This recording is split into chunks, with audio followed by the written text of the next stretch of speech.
Om Asato Ma Satgamaya Tamaso Ma Jyotirgamaya Mrityurma Amritam Gamaya. Om Shanti Shanti Shanti. May there be happiness in all. May there be peace in all. May the happiness be spread from these sessions that we do within our own self, like the brilliant light of the consciousness which we all have, and spread it to everyone with a smile. Today we are going to take on a topic, a very favorite discussion, which we're going to deal in details today and on Sunday, and that is the power of prayers. Power of prayers. The power of prayers is, like we plead, we play with the children with request, we plead with the little grown-up kids and with the teenagers. We request the teenagers and the adults as they're growing up, and we appeal to our elders. We talk reasons, logic with our colleagues and with our husband and wives and those at par or seniors, and we pray to the Supreme. This Supreme, as per the Dvaita philosophy, as per Sankhya philosophy, as per Swaguna Brahman philosophy, we pray to the Divine Mother, the God, the Krishna, Shiva, Allah, Christ, and our Guru Devas. We pray to them. And when it is Advaita Vedanta, we understand and we become aware of the power that is within us and within everybody. Then we start to see the supreme divinity, the divine power in everyone.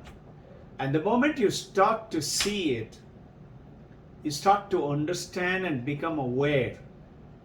For example, aware of everything.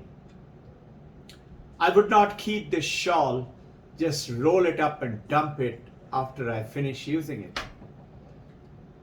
I see the power of divinity in this shawl, inanimate object, the computer, the little mat, a little piece of paper, or something beautiful and good and that we care for. When you see in the Advaita language and see the divinity in everything, obviously there is divinity in the tree, in the ocean, in the river, in the mountain, in the little shaligram, and in the stone, and in the statue, irrespective of the religion. All religions have started with prayer. Shankaracharya, the greatest of the Advaitavadi, he always, you would be amazed to hear, the greatest of the Advaita, Gaudapada, who's Guru's Guru, he was a great Advaitavadi, origination, though he is not the first one. It's way before him. It started off. Kapila is considered by Vivekananda as the first person who started off. And then he's considered a great Advaitavadi. But when Shankaracharya is referred to, Shankaracharya is called Jagat Guru. You know one of the reasons why? Because he, despite being an Advaitavadi, he never condemned the Dvaita. In fact, he has written the most beautiful poems on the Divine Mother, on Krishna, on Shiva, on Mother Saraswati. He's made the most beautiful temples. Badrinath is his creation. And he has created the Shankaracharyas, of today in 4 dhams in India. Puri, South, North Badrinath and Dwapar. And they're all with temples as well as Advaita. So recognizing the supreme divinity in everything with the power of the prayer, understanding the power of the prayer. Most people tend to say, I don't believe in prayers. At least 9 to 10% of the people I have heard say, I don't believe in God. I often ask them, what kind of a God you don't believe in? And they say, well, those gods that you pray with 10 hands and 10 heads and riding on a tiger or sitting on a mouse. I often ask them, you know something? I also don't believe in God like that. But how come I believe in God and the goddesses and you don't? Let us have a chat. Paramahansa Yogananda once was traveling in an aeroplane and he had to travel from New York to Los Angeles, a long journey. LA, as you know, is where the incinerator, and in the Hollywood is the SRF center. During the travel, he saw that one gentleman, very handsome looking, with great looks, is giving him dirty looks sitting right next to him. And Paramahansa Yogananda was naturally in the attire of a monk. So Paramahansa Yogananda said, let me heal him. So he turned around to him and he said, why is it that you are looking at me like that? So the other gentleman said, mind your own business. I'm not interested in you. So Paramahansa Yogananda smiled and said, I am interested in you. He said, mind your own business. He said, I am minding my own business because you are looking at me dirtily. I don't want to continue to look at it. Let's have a dialogue. If you and I, we have 2 hours flight, talk to each other. And at the end of it, if you believe in what I have to say, then you follow what I am talking about. And if I believe in what you do, then I will follow what is your profession. By the way, what is your profession? So he said, I'm an actor. Hollywood actor. He was going to Hollywood. Paramahansa Yogananda says, we talked for more than an hour. And he says, thank Divine Mother, thank God, that at the end of it, he conceded to my point of view and came and joined me. Otherwise, I would have had to become an actor. Swami Vivekananda says, every thought of yours, every word of yours, every prayer of yours is tremendous energy, unbelievable energy. But you see, you and I play with these energies very casually. And we just say, oh, I just thought so. Or I said it as a joke. We use prayers, most of us pray. That 92 and 10% people also pray. But they call it, oh, I just wished it. I hoped. The hopes, wishes are also prayers. What you're praying is with a definite, distinct direction. Hopes and wishes are scattered, and many a time they come true, many a time they don't come true. And you say, oh, it was like that. My life is like that. No, what I intend to bring it about to you today, if you sincerely wish and pray, you would find that that wish and the prayer will come true. Now, there are times when it doesn't come true. Recently, all of you know, we all prayed for our dear devotee Swapnadev's life to continue. But there must be a reason why it did not. Why did it happen is also one of the things that we shall discuss today and on Sunday too, in which we tend to use prayers as a spare wheel in the car. We try everything. We go down to the temple and pray because of a fever and headache in my son, and we come out and buy aspirin and crocin from the shop next door. I'm not saying don't buy medicine and just pray. I'm saying go ahead, but your prayer needs to have a certain structure to it for it to become 100% fruitful. Instead of using prayer as the spare wheel in a car, prayer is the only thing which we should continue to, but base it on a structure. Paramahamsa Ramakrishna often says that, the boatmen in the river Ganges, they keep on rowing and sweating, and especially in the heat of the West Bengal, sweating away to glory. He said, all you have to do is raise the sail, and the sail will take the divine grace of the divine wind, which is there, waiting to take you. All you have to do then hold the tiller and just rudder, turn it to guide it. The sail would take you across. Prayer is, my dear devotees, is just like that. Keep your prayer all the time with you. If prayer brings hope, think, if prayer brings hope in hopeless state, if prayer gives comfort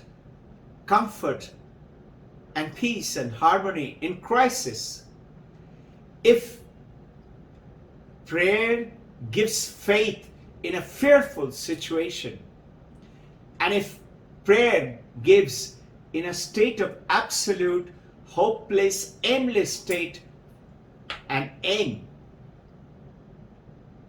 what could you and I do if we pray every day, morning, afternoon, evening, every breath that you take, every breath that you eat?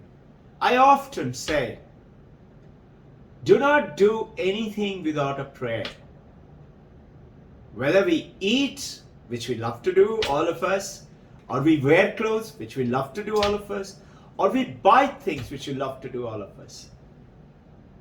When you do like this, you will feel the presence of the supreme divinity, the God and the goddesses, the angels, and your supreme consciousness in the Advaitavad, the awareness, I am Atman Brahman, and I am not separate.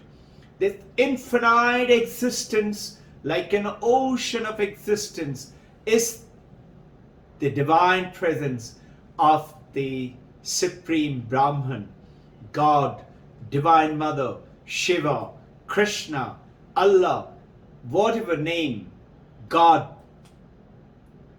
But it's not a place like in heaven. It's not a time when you die that your prayer would work. It is every moment, every time of the day. Just like you breathe in and breathe out. We have a beautiful system. Think.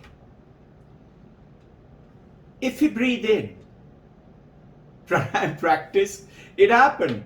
There is one of the teacher, she was teaching some foreigners and Indians, and they have a very strict discipline. And she was teaching 3 times, 4 times, breathing in, and then breathe out, breathe in, and then hold, and breathe out. Puraka, Rechaka, Kumbhaka. And then on the 3rd and the 4th time, she talked about breathing, and then she kept quiet. Apparently, she was also with her eyes closed. She went into her own trance. And the people around there, about 20-25 people, were all very uncomfortably holding the breath, bursting. Didn't want to insult the teacher, not breathe out. And after almost a minute, which is a lot of time, two maybe little here and there, and then she opened her eyes and smiled and said, breathe out. And everybody said, try this when you're doing it. If at any time your thought process is going and you're holding onto it, you will find you need to breathe in and breathe out quite a few times to get back to your calm pace of breathing. So what does that mean in this case? If you look carefully, we have a system, whether it is breathing in or whether it is eating. We eat. The nature has given us a system that it is thrown out of our body, which is the residual product. If it is not, we would die. We'd love to drink water. Water, 78% of our body is water. But if you drink water and we don't throw it out, you are in trouble. You'll have to be admitted to hospital, isn't it? And an artificial system has to be incorporated in your body that you all know. So nature has given us this. But you know something? This eye with the five senses are dumping garbage from the social media, television, computer, mobiles, and with our physical looking here, looking there, condemning other people, finding fault in other people, hating other people, criticizing other people. We are dumping into our mind. And we have a beautiful system with thousands of years, the rishis, who were the greatest of the scientists, and they discovered things which even today people find it amazing. Aryabhatta had discovered the length, distance from earth to moon through pure meditation on his own. And today NASA discovered there is a difference of about 12 to 15 kilometers. And they say, maybe in a humorous way, or maybe very seriously, that possibly Aryabhatta is more right. Now, that system of detoxing our mind must be there with the prayer. Prahlad, a great devotee of Vishnu, you remember the son of Hiranyakashipu. Hiranyakashipu at that time was dominated the three worlds.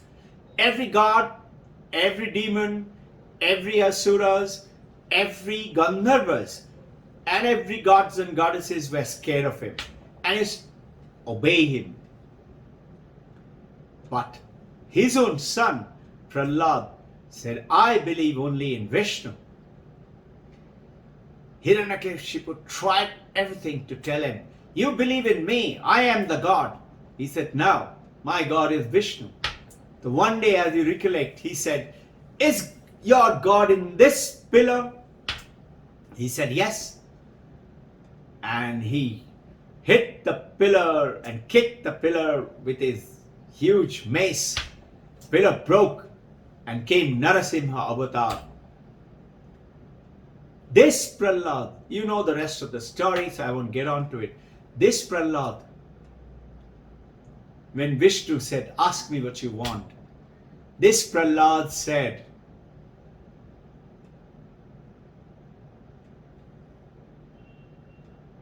if you truly want to bless me, please bless me that all the negativity and the garbage from within me goes out and I am filled with purity, harmony, peace and joy, and I bring Sukhina Bhavantu to everyone. I spread happiness.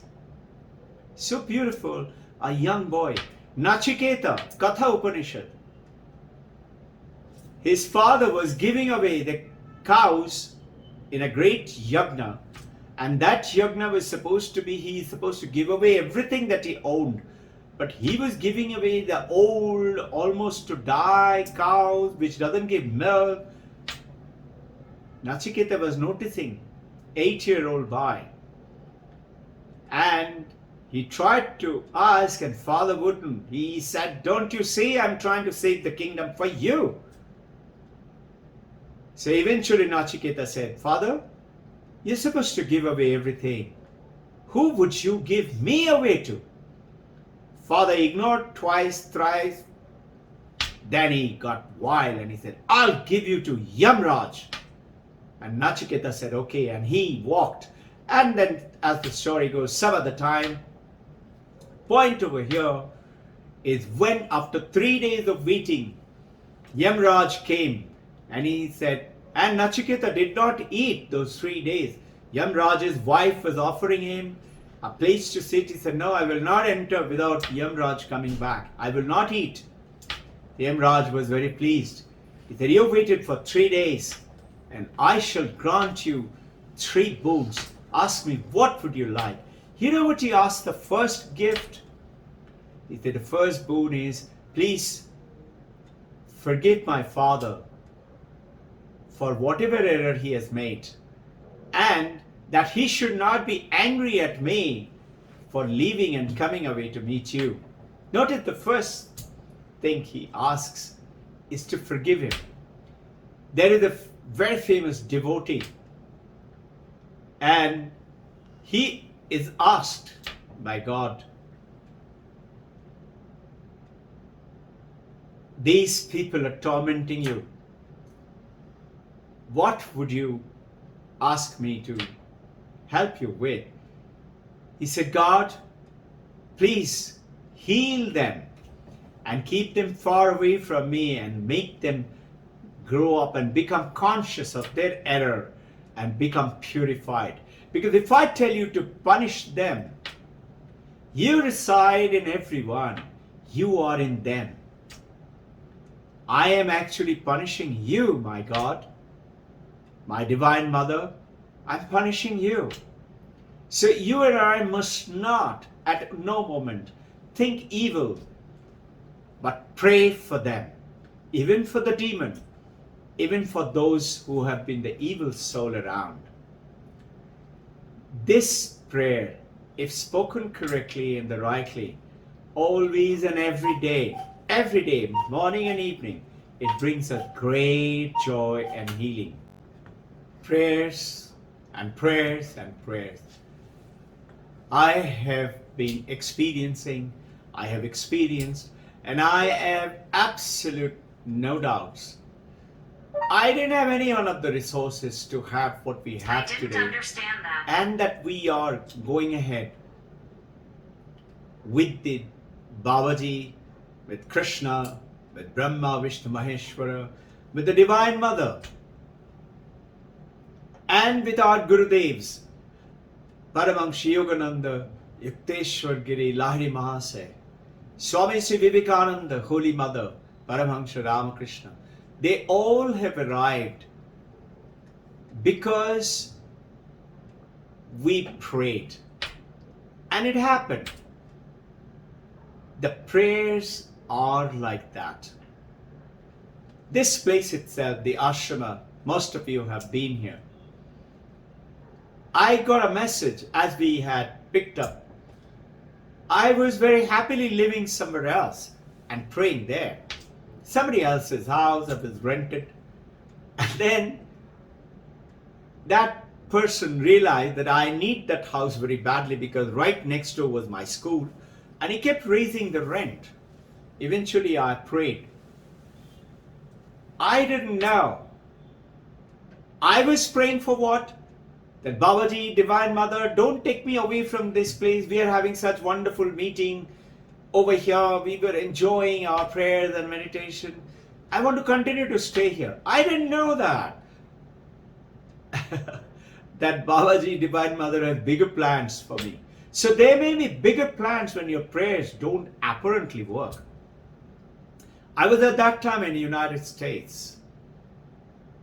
I remember I rang up somebody in Pune from my school the admin officer. I said, go around looking for a place which I could come down and maybe go ahead and purchase it. And they saw 3 flats in this society. I was the first occupant. And you know what? It was all in shell. It was just shell. And when I took over I bought the place on 11th of November. And I told them I want to do the 5th of January, Paramahansa Yogananda's birthday, inauguration of this place. The chief engineer, he laughed. He said, nothing before 12 months. And you'll be lucky, very lucky if it is before 15 months. 12 months, I'm just trying to hurry up. I said, I want it in January 5th. He laughed, but he tried to help out. And just see,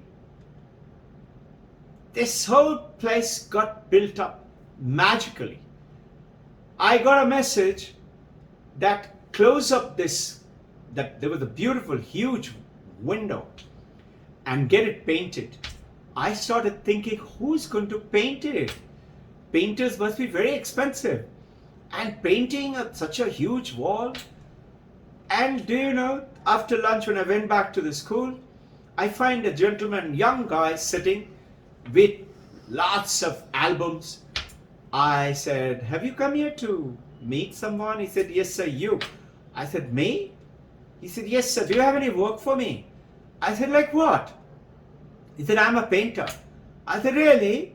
Come and show me what can you do. And he came inside and he showed his work. I was impressed that I showed him after the school hours, can you do this? He said, yes. I said, before I give you this wall, you do this painting and tell me how much will it cost me. Naturally, I was concerned with the cost. And he did beautiful, that small painting. It is still with me. It was so nice. We continued to pray with that painting and he continued to paint here. You know, then as he was painting Babaji's painting, he had finished painting 75%. I got a message, Babaji should be in the form of a statue in my meditation. I said to my practical mind, statue? Where am I going to get statue from? And again, who's going to make it? It's so expensive. To my analytical, practical, so-called real mind, I didn't understand those are the reality part of it and the awareness part of it. I said, how will I get it? When I happened to talk to this gentleman, he said, sir, why? I will make it for you. I said, you make statues too? He said, yes. I said, but I need it by 25th of December. He said, yes, sir. That was around 15th, 16th of November. Somewhere around 1 month later, I got a message in my meditation, he hasn't done anything. He had taken certain amount of money advance. I rang him up. I said, you haven't done anything, isn't it? He said, no, sir, I'm doing it. I said, listen, please don't tell anything wrong. I know you haven't done it. I would like you to complete it by 23rd of December. He said, sir, not possible. I'll take 6 months. I said, not okay. He said, okay, sir, I will try my best.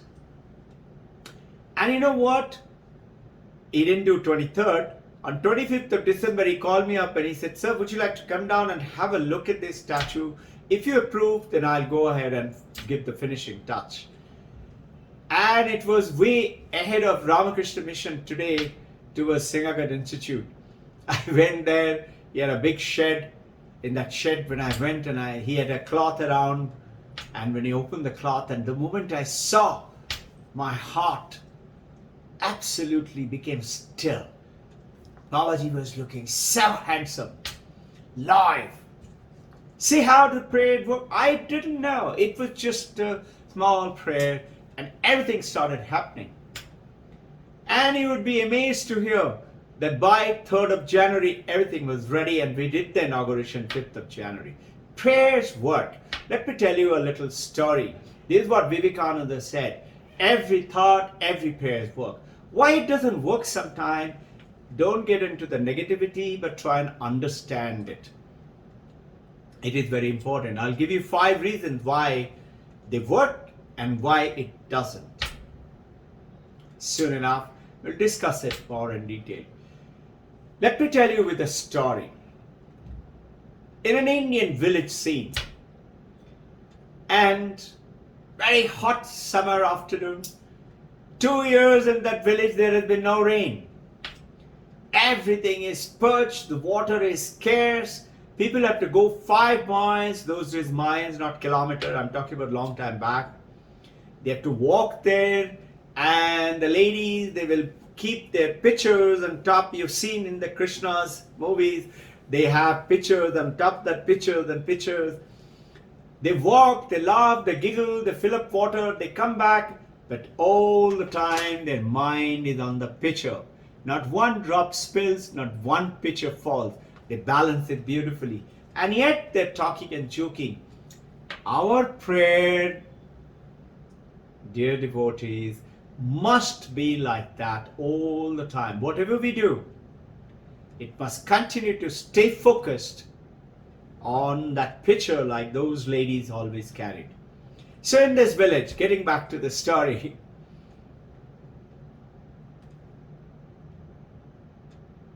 very difficult to get that water. And there is this grocery shop. And this owner, his name is, let's say his name is Ravi. And he had a little pitcher of water. And he scarcely utilizes to last for the whole day. And the grocery shop, people come down and buy, that's his only livelihood. Very simple grocery shop. There is one little bench in front of the grocery. And hot summer afternoon, he's fanning himself. And there comes an old man. He comes and plunks himself on the bench. And you could see, must be 80, 82 years old, white haired. And he said, water. So naturally, Ravi felt very, and he was a kind grocer man. He took out a little glass of water and gave it to him. And they have a little window from which they take the thing, and he had kept the pitcher next to the window so that the cool air cools the water. The hot air passing through the pitcher makes it cool. And he gave him, the old man drank it up and he said, more. Hardly could talk. And Ravi was thinking, more? My God, how will I give it? If I give it to him, I will have no water left. That means I have to go whole day without water. But the old man, without taking permission, he lunged at it and he picked up the pitcher and drank it up, dug, and upside down. Imagine poor Ravi and his frame of mind. He was a kind, very good boy, and yet that little mind is saying, oh my God, this old man has drank all the water. But he says, anyway, I have at least done something, a kind act. And after that, the old man looked at him and gave a smile. And Ravi felt so nice just by looking at that smile. All his worries vanished. And the old man said, my dear young boy, continue to be kind to everyone, and you will be blessed. The Ravi says, Namaste, uncle. And the old man walked away, and Ravi kept looking through the window. There are nobody. Summer, hot afternoon in a village, absolutely clear. Not a single soul, not even dogs. And he saw the old man walk away and vanish in a far distance. Ravi, hot afternoon, suddenly realized he has got splitting headache. And he was feeling little swimming of the head too. He wanted water very badly. And he was thinking, now what am I going to do? I can't leave the store and go all the way. I have to tolerate it. My God, this headache. And then he thought, let me check. Maybe the old man has left little bit of one sip of water. At least that is good enough. He didn't realize it. He picked it up and he uplifted in his face. And imagine his surprise.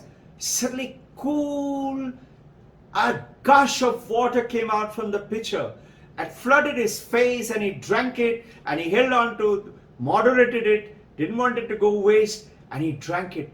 And magically, as he drank, he felt so nice, so good, and his headache also vanished. Ravi was amazed and shocked. He said, wow, the old man didn't drink up the whole thing. He left a little bit water. He's peaceful, feeling very happy, very cool. Suddenly he started feeling very energetic, very cool, in spite of the hot summer afternoon of that village. And soon enough, his friend comes, Karim. Karim, long time back, about 3 years back, had met with a road accident and had injured his left knee.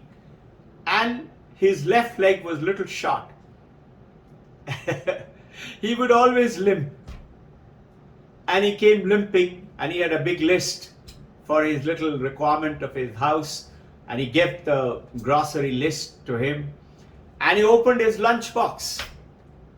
And he sat down on the bench, and he was eating while Ravi was measuring his grocery. Karim finished eating his lunch. Naturally, not can't be very great lunch. Little roti, sabji, rice, whatever he had. And after that, with his shawl, he wiped his face, little gamcha, little towel that he had around him in the village that you carry. And then he told Ravi, he knew the state of the water in the village. So very hesitatingly, he said, Ravi, can I have a swig of your water? I just finished my lunch. Just to swallow that down, wash it down. Ravi, kind, very good person, said, I would love to give it to you, Karim bhai. But a little while ago, an old man came and he finished up the whole lot. There was a little bit left. I was also getting a bad headache and feeling not well, so I drank up that. There is nothing left in it. Karim said, Ravi, what are you saying? It's right in front of me. The water is right up to the neck. In a earthen pot, if you ever seen, these days people don't see them. Many houses still use earthen pot, even though there is refrigerator and copper vessels and all that. The water, wherever it is, there is a nice wet mark around it. They must have been covered on top. But he said, I can see the water there and see. And as he opened the lid, and he said, see, it's filled with water. It is Ravi's turn to get surprised and shocked. Karim said, can I? And now without waiting, he put up this little handle with a glass. He puts it in his glass. He drinks it up. And smiles at Ravi. And then he takes his entire grocery, pays the money, and walks away. As he walks away, Ravi looks at him, surprised, looks at the picture, and he suddenly notices, Ravi is noticing it so fast, that Karim, strangely, is not limping. He said, no, it must be something wrong with my mission. 3 years, Karim was limping, and quite pretty badly. He was sitting, waiting for some customers to come. Suddenly Karim comes back. And Karim says, Ravi, Fatima, my sister, has got high fever. Please give her a little bit of your magic water. Ravi said, magic water? He said, yes, the one which you gave me. You know what? My 3 years of limp is vanished. I'm feeling so energetic and good.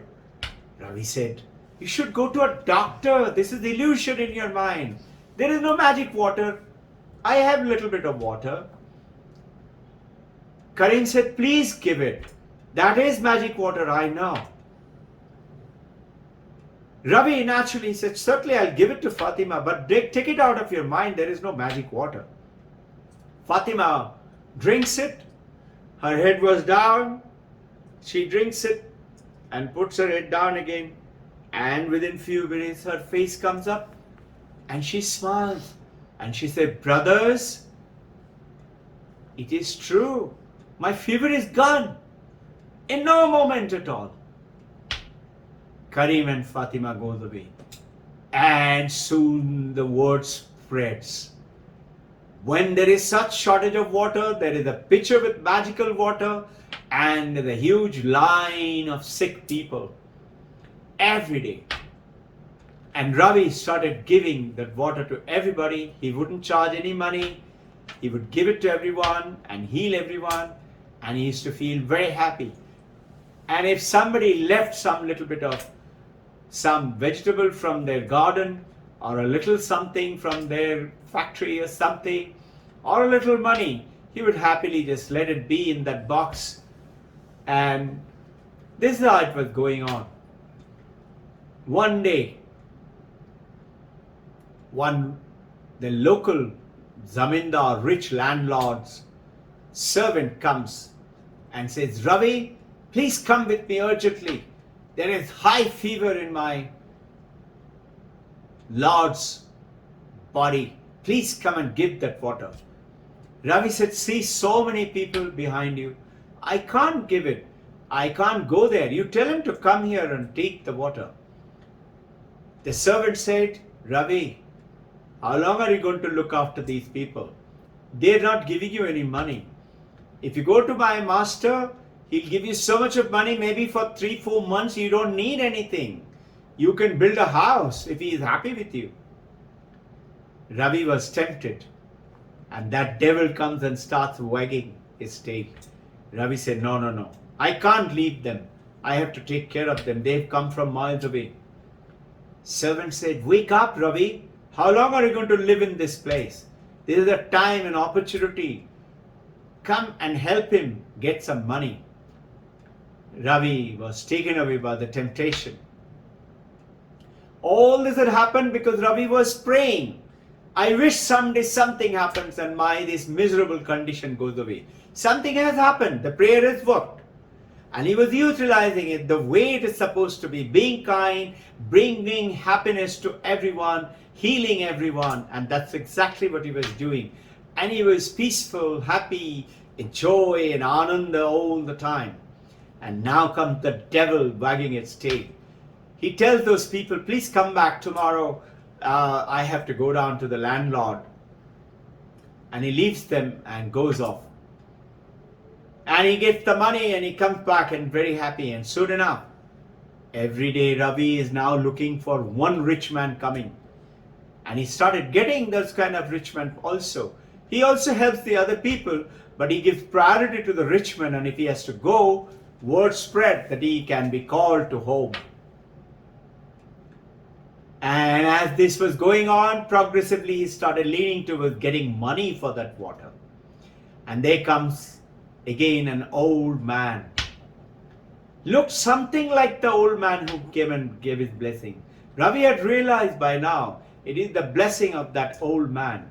So this old man, as he comes, he tried to look, but he looked different. He looked a little more grubby, little more plumpish, little more beard and disheveled hair. He also said water. And Ravi, as he was about to give the water to the old man, comes the king's soldier head.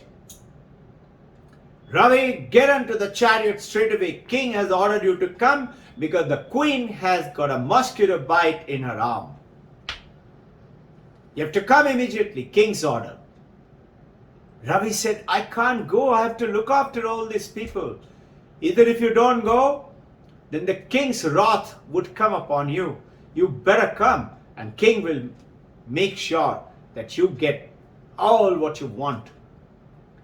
That temptation in Ravi once again played. Ravi told the old man, uncle, please wait, I will just come back. Yes, the horse's chariot swiftly took him to the king. And as he went, he had carried the pitcher.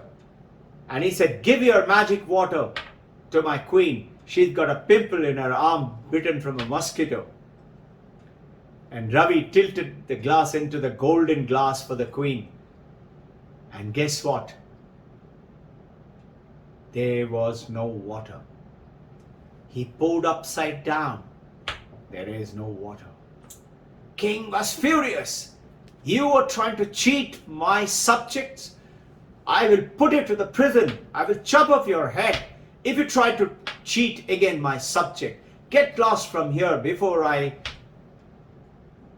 get you killed. Ravi, heartbroken, dejected, comes with an empty pitcher. He realized his mistake. Soon the word spread. No more magic water. Nobody comes to Ravi. Once again, he's come back. His prayer was to help people and to change his condition. Both worked, but he misutilized it. And now Ravi is again praying that, please, old man, forgive me, uncle. Please come back. Bless me again. I shall take care properly. Nobody comes. Ravi is waiting. But Ravi had learned his lesson. Ravi said, because I tried to use it to grab money, now what I will do, little bit of money, whatever I earned, I'm going to use it to make a hospital-like structure. He made a little shed and he called a doctor from the next door town who was a young doctor, and he actually started giving medicine to all the villagers with the little money that he had. And Ravi is continuing like that, but notice he lost the grace. But he is good, he learned the lesson. Reminds me of Steve McQueen. Steve McQueen in 1970, those of you who have seen him, many of you must have seen him, was one of the greatest of the Hollywood actor. He became so proud. He was the most sought, and he was being paid 10, 15 times more than anybody else. And yet, for 4 years, Steve McQueen will not accept any offer. He had no shortage of money, and he wanted to play hoity-toity, and everybody was racing, Steve, please work for me, Steve, work for me. But Steve did not. On the 5th year, he realized he's got cancer of pancreas. He didn't even know what is pancreas. He got cancer. And he never prayed.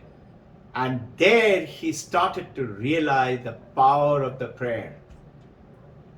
And he started praying. So, most of us are using prayer as a spare wheel. And imagine the situation.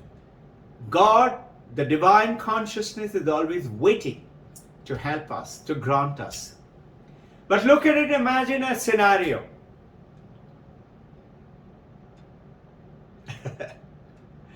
India-Pakistan cricket match. Millions of people, 1.37 billion people in India, and close to that in Pakistan, are all praying. All Pakistanis are praying that Pakistani cricket match team should win. And all the Indian people who are watching the match are praying that India should win. Imagine, God is confused. Which prayer should I succeed to? There is a beautiful story.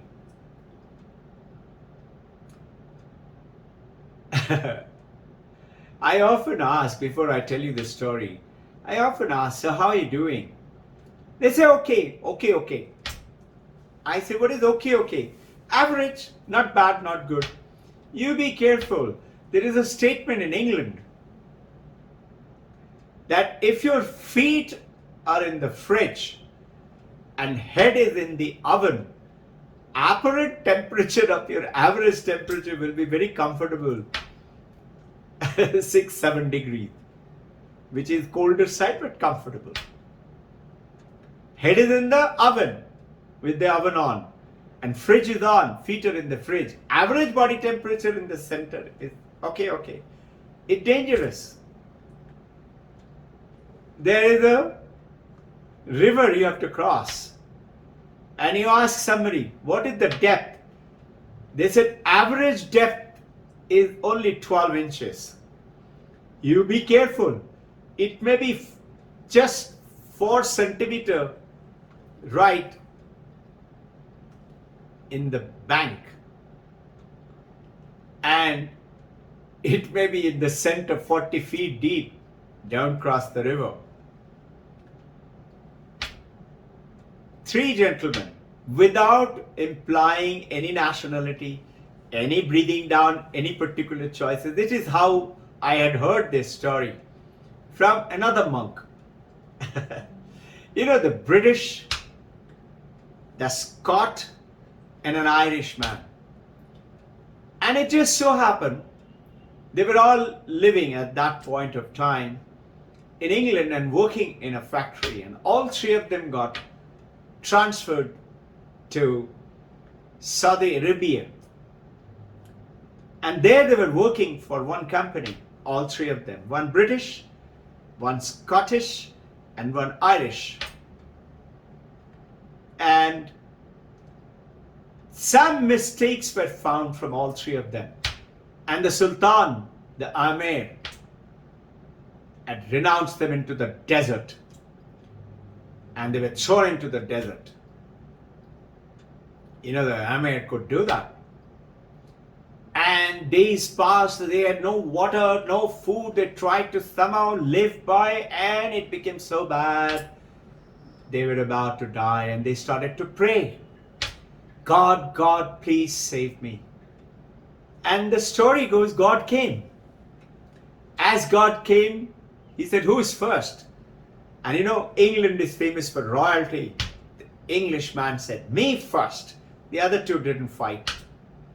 The Britishers said, sir, God, if you're truly God, please send me to that pub in my lane, and I want to have a cool glass of bitter. Cool glass of bitter. Bitter is like beer. It is beer. It is a dark beer, and very, very cool, very nice, very stylish. I want to have a cool glass of beer. Cool glass of bitter. Now God can't transfer the whole thing into the desert. He said, okay. He transported him to his lane in that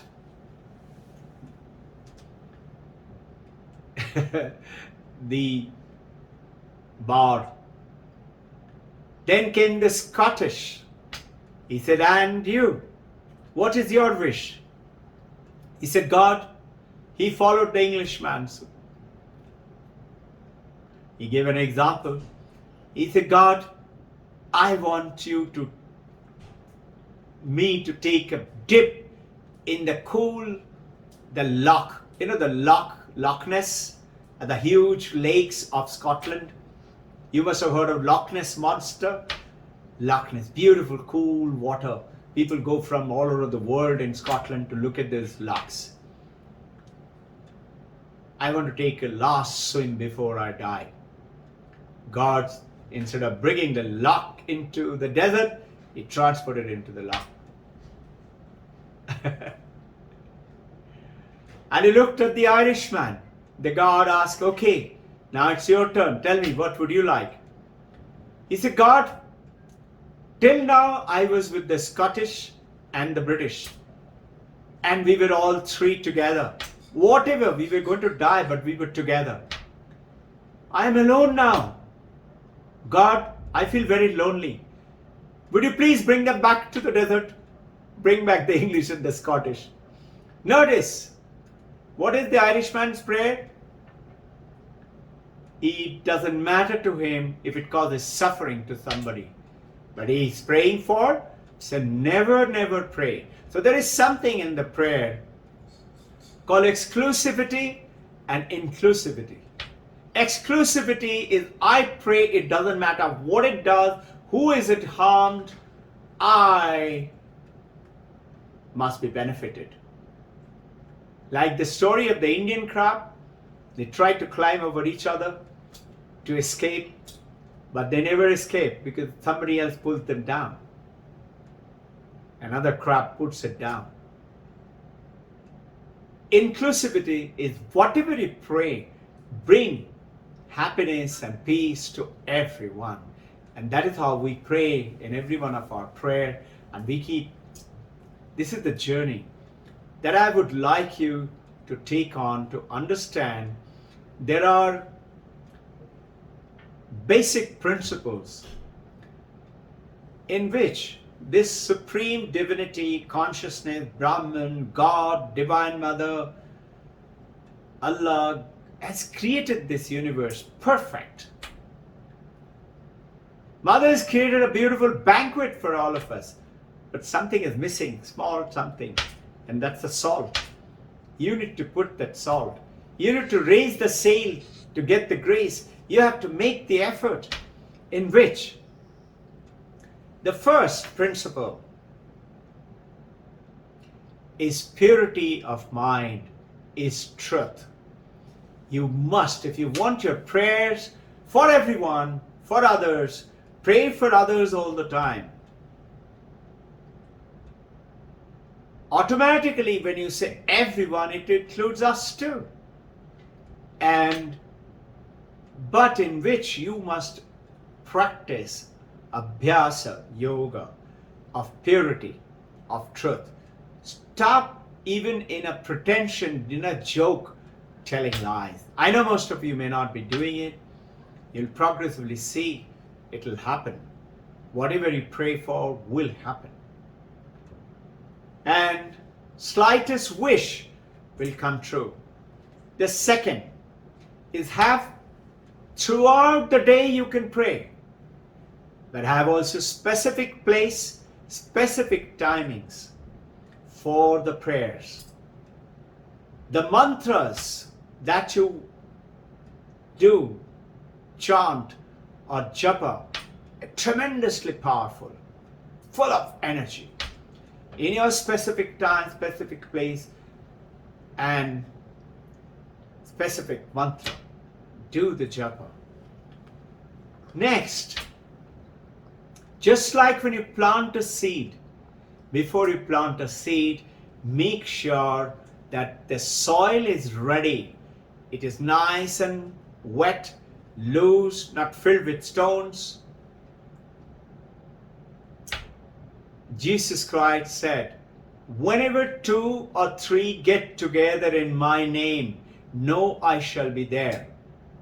Krishna is saying that whenever you pray, I am not in Vaikuntha Dham, I am in the heart of my devotee.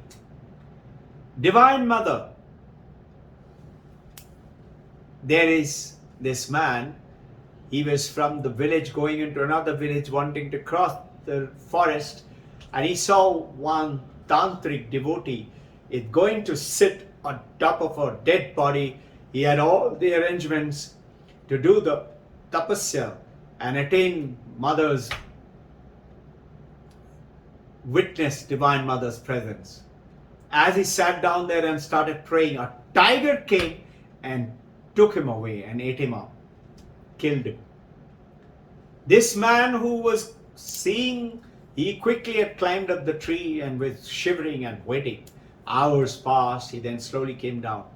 And as he was going to go away, something happened to him. He said, let me go and sit down in that dead body and do the prayer to the Divine Mother. As he hardly started chanting, and Divine Mother came. And she said, ask me, what would you like? What boon would you like? As Mother said, ask me what you would want. I shall grant you your boon.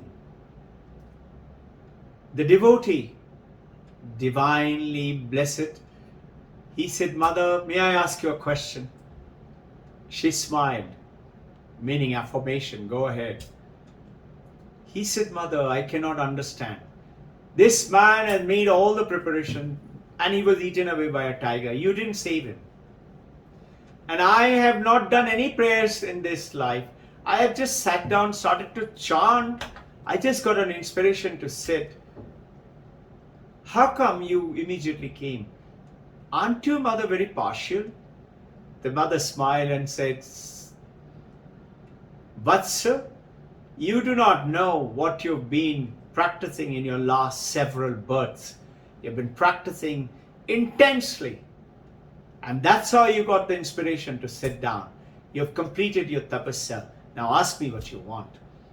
So you and I We need to just raise the sail, pray, not as a spare wheel, but remember, very simple, purity of mind, time and place, though pray throughout the day, just like you breathe in and breathe out, just like you have a toothache throughout the day.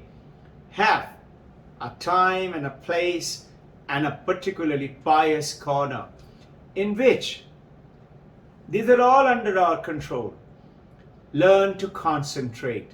If you see Ramakrishna missions, the symbol, it is circulated by a cobra. A king cobra, when it climbs up and going to strike a mouse or a rabbit or an animal, it spreads its hood. King cobra's two eyes are piercing and hypnotizing that animal. It can't move. And it spread its hood. The hood cuts off all distractions. You and I need to cut off all the distraction for the prayer. And it stays sustained for a long time till the rat or the mouse or the rabbit or the animal deer feels helpless, and then it strikes. Just like that, you and I need to finish our Kriya Yoga practices, exercises, breathing, Hamsa, Omkar meditation, Kriya Yoga, and then go into the meditative state. Asanga Asmin, Sat Chit Ananda Asmin, Ananda Sat Prabha, Jyoti Jyoti, Dvaita Varjita, I am the one and alone. And imagine, witness that light all around you. Suprabha, light, Jyoti Jyoti. And on that light, concentrate. And as your mind comes, naturally will be filled with a lot of distractions. Every time the distractions happen, bring the mind back. Catch it and bring it back to that light. And imagine, any thought comes, I want to have a cup of coffee. I feel hungry for breakfast. Put that thought, light it up with the light of the consciousness. So coffee vritti is getting lit up by the light. That's all. You will be surprised. Slowly the vrittis will die away and your concentration will come. And that is the time, even at the beginning, even if it is scattered, but that is the time, even if it is partially for a moment, plant the seed of your prayer. And then, the last one, forget about it with complete faith and the trust in the Divine Mother, in God, in Brahman, in Shiva, in Krishna, in Allah, in God, in our Gurus. Forget about it. Just like when you prepared the soil, you planted the seed, you don't keep digging it away. You don't keep saying, God, God, why is it not happening? Though, you must keep the prayer, same prayer maybe, again and again and again and again and again. It word and the power of the thought makes it stronger and stronger and stronger. And then again, live with the faith. It's going to happen.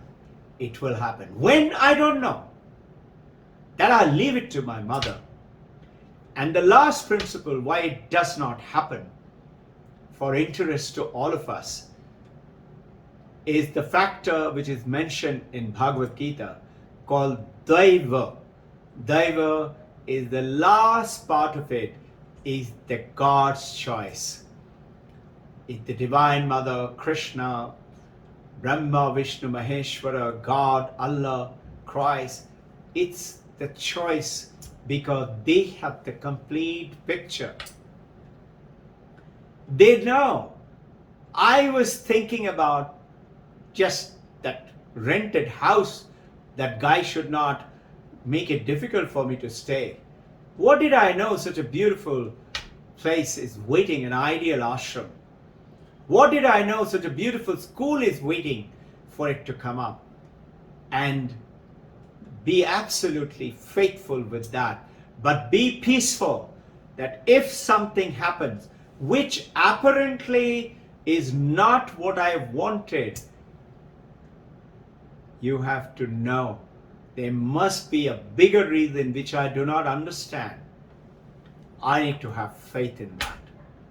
I will discuss more with powerful incidences as we get along. You have your answers too and questions. Think about it. I'll wait for it on Sunday. Akasha Shanti, Prithvi Shanti, Vayu Shanti, Jalaspataya Shanti, Agnyaya Shanti, Gau Shanti, Om Uttaradesha Shanti, Purvadesha Shanti, Dakshinaya Shanti, Paschimaya Shanti. Om Shanti, Shanti, Shanti. May the Divine Mother, God and the Gurus bless and protect each one of you. Make sarvan sukhina bhavantu. Make all of us, all of you, absolutely blissful and happy. Remove all your suffering and take away and protect you with the absolute invisible bubble of protection for you, because you have devoted your life with faith and trust to the Divine Mother, God, Brahman, Guru, Allah, name it in whichever way you do. Practice with absolute faith. Jai Guru.